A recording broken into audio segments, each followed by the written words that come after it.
Ana Martinez, and I was in Pastoral Juvenil Hispana Advance. And we talk about having a local and regional plan of action, having a budget for the Pastoral Hispana, and taking time to discern the new reality of the young adult now that we discover like in this kind of event. And that was it.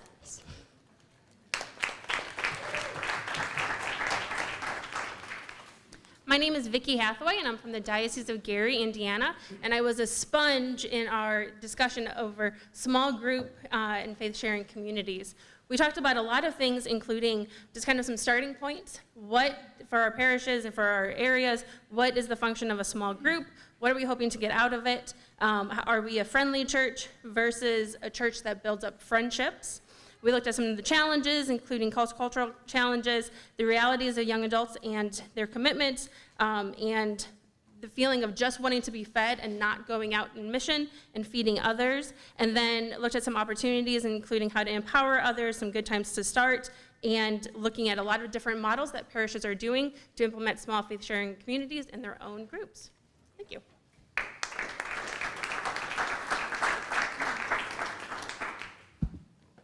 Hi, I'm Ken White with the Diocese of Richmond, and I was in the group that spoke about ministry to engaged and married couples. And what we saw was a need for a more robust marriage prep that doesn't just teach what we believe, but why we believe it. And we judged that there was a need for a lifelong, holistic preparation approach with walking with them from when they're single to dating, through engagement into marriage, and then into lifelong sacrament.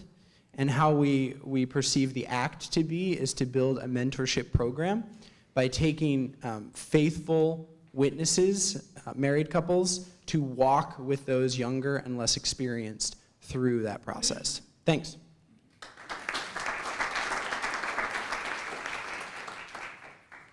Darius Villalobos, Archdiocese of Chicago. I was with the group Moments of Young Adult Transition. We spent a lot of time just talking about what were the different transition moments that we wanted to discuss, and really landed on a number of them from high school to college, from college into parish life, from high school directly into the workforce. But kind of three key ideas that we pulled out was, one, the person who has the relationship needs to own the relationship and take responsibility for passing it on to the next ministry. The personal connection is so important, and so if you have that, going the extra mile to make sure that whoever is going to be receiving that young person can walk with them and know enough about that person to say, how can we use their gifts? The second thing is we need to start earlier. So often those transition moments, the reason that there's a gap is because they haven't invested the time in passing on that relationship to the next community. And so being very intentional to say, can we get them connected earlier in high school to know what their college options are and what those campus ministry centers are offering, I think is important. And last, we talked about part of the problem with transitions is that we are very much in silos. And so those who are working with different ministries need to look at who comes before them and who comes after them and begin to build stronger relationships and stronger bonds of just even getting to know who those people are, so that we can make that transition, those transitions possible. Thank you.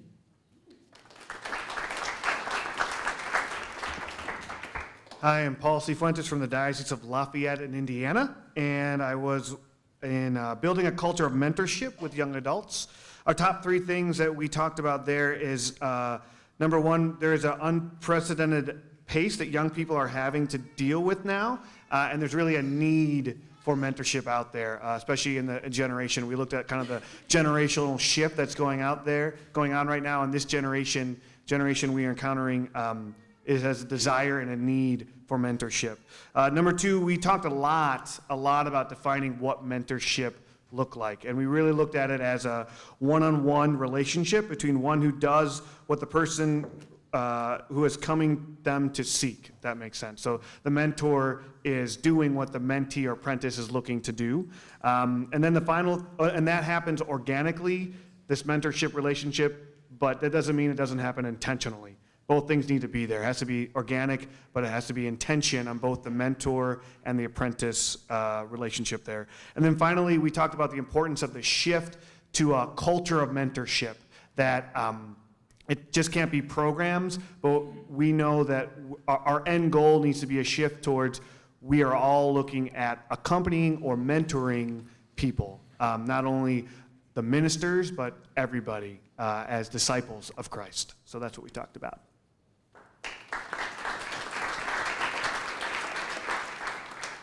Hello, my name's Mary. I'm from the Archdiocese of Denver. Our session was on how to integrate young adults into parish life.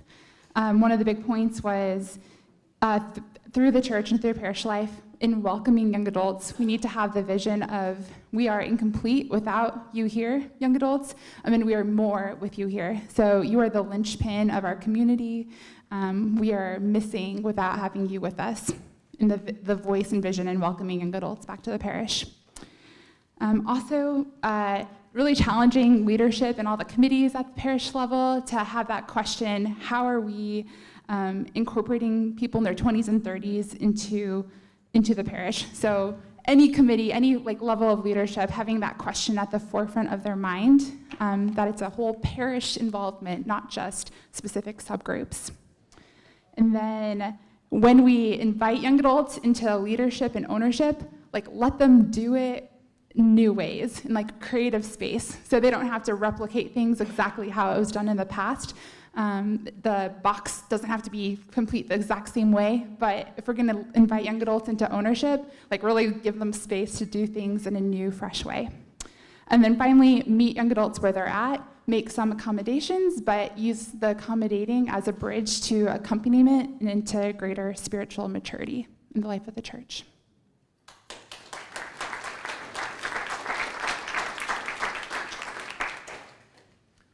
Good afternoon. My name is Brandon Barker, and I'm at a parish in the Diocese of Dallas, Texas. I was in the group of helping young adults discern their vocations. And we talked, first of all, about things that are keeping young adults from making lifelong decisions, let alone just short-term decisions, just the fear of being able to do short-term decisions and committing, let alone making lifelong commitments. Some of those things being financial reasons, or just the fear of commitment in itself, or the fear of missing out, wanting to keep options open. And once you commit to something, you are limiting those options, and we know we like to have options. Number two, we talked about vocational discernment, that using that language, and another way of being able to communicate that is to think of it as Christian decision-making skills, that vocational discernment, not just in a limited sense, but in a much larger framework of its Christian life, or Christian decision-making skills, and not just, again, so much limited. And that's something that all people should do, is to develop Christian decision-making skills that have foundations and a progress that we should be walking, not only young adults down, but that we should be starting it at an early age, that this concept of Christian decision-making skills, this vocational discernment, should start in families and at a young age, and it should just be baked into the culture. That's something that I've heard coming up a lot just over the course of the last couple of days, is not just talking about programs or specific silver bullets, but what are we doing to develop a culture that produces result X, Y, or Z. And then finally, defining what mentoring is, what accompanying ultimately is, and creating a culture of it, and realizing that we can't do it all. I think not only defining what that is, and it's not us connecting with 2,000 parishioners or 47 young adults or whatever the case is, but to play our role, what little, maybe insignificant role in the big scheme of things that it is, but realizing that mentorship and building a culture of that accompanying is to just do life with people, but as the gentleman too before me said, to do it intentionally. To intentionally just do life with people, and when we do that over a long enough period of time with the right people and teach them how to do that, well then we ultimately, may take decades or centuries, but we'll play that little insignificant part that we need to play in that. But when we hear the word insignificant, sometimes that pushes us away because we want to do big things and great things and these awesome things, and God can use us to do that if we'll just play that little insignificant part in that role, because it's not insignificant in those lives of those that we're invested in. All right.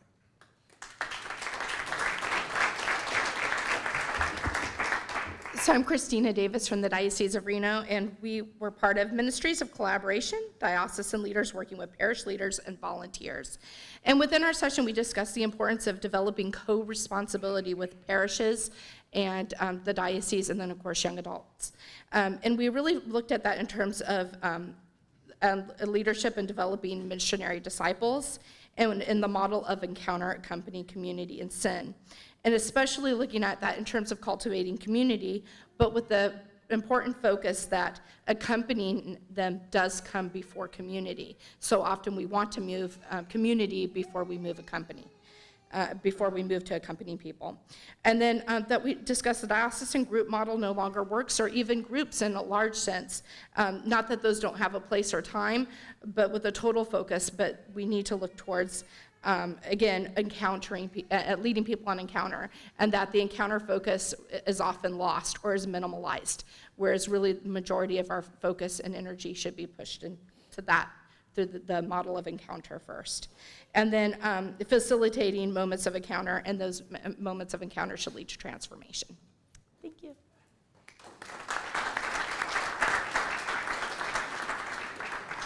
I'm Bud Harrell from Fordham University, and I was in the group on catechesis.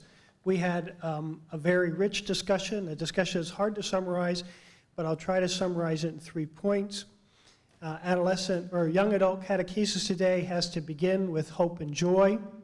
It has to focus on sharing, and it has to recognize the importance of nurturing ongoing and lifelong education, information, and faith. The first one, begin with hope. There are increasing numbers of young people today who recognize that there is something lacking in culture, that the resources of culture don't provide them with what they need to answer the ultimate questions of life, and they're turning to faith, and that's a sign of hope that we should celebrate. And in celebrating the hopes of, with that hopeful sign, we should celebrate the joys of young people's lives. There's a lot of focus on the negative aspects, but let's celebrate the joys that young people's lives.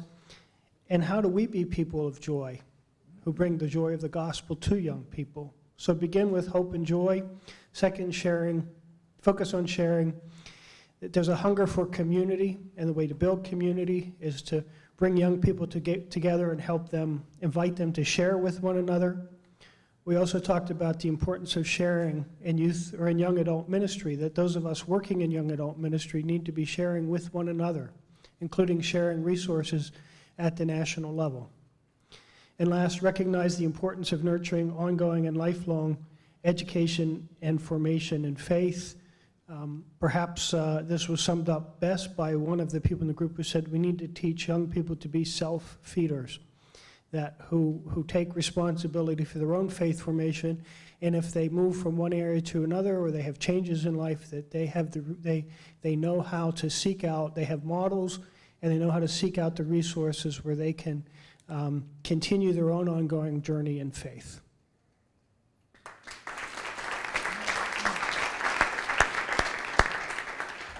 Thank you very much for those fine group summaries.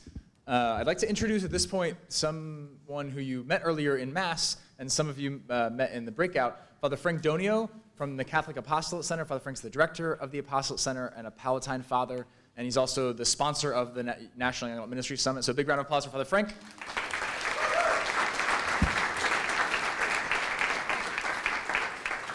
Thank you, Jonathan, and thank you for your tremendous engagement. Nick Stein was telling me as he went around, and I saw it in the group that I was facilitating, as he went around, I just saw this deep engagement into the various conversations. That was the hope of this event. That's the reason why Catholic Apostolate Center is involved. We are not a young adult organization. We have lots of young adults who are a part of our organization and make up our team. But we're an organization that's based off of a charism, and a charism that came out of the life of a man who was ordained 200 years ago today in the city of Rome in the Lateran Basilica, and his name was Vincent Pallotti. And Pallotti believed his whole ministry was in the city of Rome. He was born there, whole ministry was there, died there. He believed that everybody was called to be an apostle. And he created a group of lay people, clergy, and religious who collaborated with one another to assist the church's missionary efforts, to revive the faith of Catholics. Think things are bad now? Consider Rome in the first half of the 19th century. If you don't know that history, go back and look. A couple popes were run out of Rome during the first 20 years of Pilates' life. And so by the time he was ordained, the Pope had just come back to Rome after the Napoleonic Wars. And he saw all these people who had thrown off their faith. So he saw the need to revive the faith of Catholics, but coupled with universal charity. Being out in the streets with people, their needs, wherever they are, at every moment. The Catholic Apostolate Center, its whole role, its whole development is out of that charism. It is a ministry of the Palatine Fathers and Brothers. We are 2,300 in 54 countries. And we're part of a much larger whole that Pilate originally founded called the Union of Catholic Apostolate, those lay people, religious and clergy, collaborating with one another to do the things that I mentioned. The center today does those, but in a 21st century way, whether electronically, in collaboration with a number of secretariats of the Bishops' Conference. We were involved in this document, Living as Missionary Disciples, with the convocation of Catholic leaders. You heard about Apostles on Mission, which will be rolling out nationally over the next year. But particularly, this is a formation program that is initially targeted to a young adult audience, but is designed for all in terms of formation, evangelization formation. We did that together with the Archdiocese of Washington and now also with the Archdiocese of Galveston, Houston. We also have wellness resources for particularly church ministers. So do take a look at this card that we work together with St. Luke Institute on some of these resources. We are not a grant agency, but we may assist in efforts such as this one, in collaboration and in development of them. As I said, we're not a young adult organization, but we have many, many young adults, and those young adults are modeling, as we as a team are making impact in the church nationally and internationally. We are currently on 3 continents. We have a team in Latin America based in Lima, we have a team in Rome, and we also have our team based here in Washington, D.C. So it is an honor, a privilege, and a pleasure to be with you. Our resources, some of our resources are over there. We have a full website. I know, we're working on an app. You know, Sarah Yaklick, where are you? I know apps are back in again. So we really want to hope, and really hope, we were so thrilled as a team and that this was so well subscribed. So many people decided to come and participate, and also are participating online. You literally have online on a regular basis 1, 2, 3 or more tables of people added to this group. Okay, so keep that in mind as we have these sessions as well. Our prayers are most especially with you. On Saturday is the feast and of our patroness, and the patroness also of the Union of Catholic Apostolate and the Palatine Fathers and Brothers and Sisters, Mary, Queen of Apostles. The upper room. You are in an upper room. May the Holy Spirit continue to be with you, and may the charity of Christ urge you on. God bless, and thank you for the privilege to work together with you.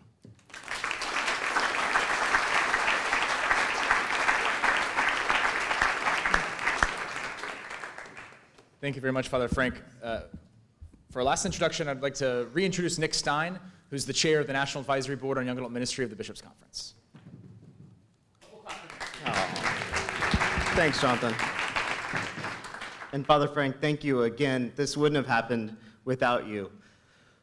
Young Adult Ministry, the field right now is in this amazing place where we are all volunteer-led. And we want to acknowledge who those current national leaders are. We haven't introduced the team yet, so let me do that now. Our staff liaison to the USCCB, Paul Jarzembowski. Please come up, Paul. Yeah.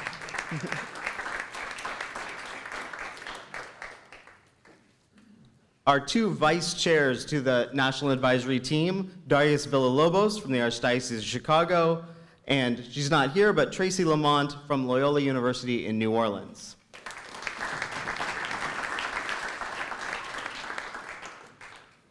You saw there's an ad for the forum called The Moment in your program, and the coordinator of that forum is Diana Hancharenko from Youngstown, Ohio. Thanks. Jonathan will come back up as our summit coordinator, and a number of people from dioceses around the country. Patrick Rivera from San Diego, Pete Burak from ID 916, Father Jonathan Kalish of the Knights of Columbus, Sean Allen of the Diocese of Fort Wayne, South Bend, Gabriela Karashevsky of Galveston, Houston, Jason Quito of Los Angeles, Timon Davis of the Loyola University of Chicago, Sarah Hamill of the Catholic Volunteer Network, Amy McEntee of Dayton, Ohio, Peter Blute of Young Catholic Professionals, Colin Nikaza of the Archdiocese of New York, and Jason Duderman of the Diocese of Dallas. Give your national leaders a big round of applause.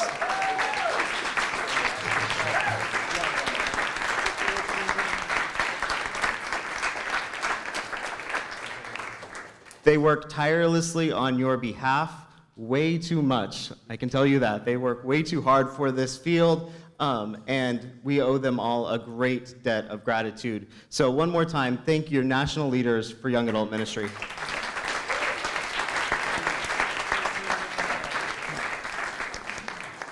All right, get off the stage. Sorry, Timon, you don't get to stay. We'll do group picture later. Timon got looking all nice. She's all ready for pictures. Has to burst her bubble. All right, we are about to close for the day, but we have one more activity. So one of the things we were attentive to in our schedule was that we have big plenary conversations with talks and table discussions. We have breakout conversations on the diversity of areas that young adult ministry includes. But we wanted to make sure that the day and these days didn't just stay really wide and thin. And so we wanted to provide some formal time, recognizing informal time happens as well, just for a little bit of personal conversation. And so what we want to do for the next 15 minutes to 30 minutes of your discretion is to invite each of you to pair up with someone who you don't know well or don't work closely with in ministry, or with 2 or 3 people who you'd like to get to know better or just sort of chat with. Maybe you began a conversation you want to continue, just so we can spend 15 to 30 minutes just going a bit deeper to get to know one another better, recognizing that so often this is just a fire hose coming at us. But if we can just sit and focus on an encounter with a person, as Sarah reminded us yesterday, right? To cultivate that personal encounter with one another. And so here are the questions for the organized people who will remind the other 2 in the group what the questions were. The questions are, what's been most inspiring to you in these days? What are a couple key takeaways? And what are you sort of beginning to see as a next step? Maybe it's simply a conversation with one leader. Maybe it's adding one thing to your goals sheet for next year. But what's an initial next step? So what's been most inspiring? What are some key takeaways that are bubbling up? And then what's an initial next step that's beginning to be formed? So we're going to spend some time doing that. We have happily an hour's time before dinner begins at the Washington Retreat House from 6 to 6:30, and dinner concurrently at Theological College. A reminder that you eat where you sleep, but if you are not staying overnight with us, you eat at the Washington Retreat House. So we'll have the majority of folks, about 75 of us, will be at the Retreat House. Fellas, most of you who are staying at Theological College, you'll go back to Theological College for dinner.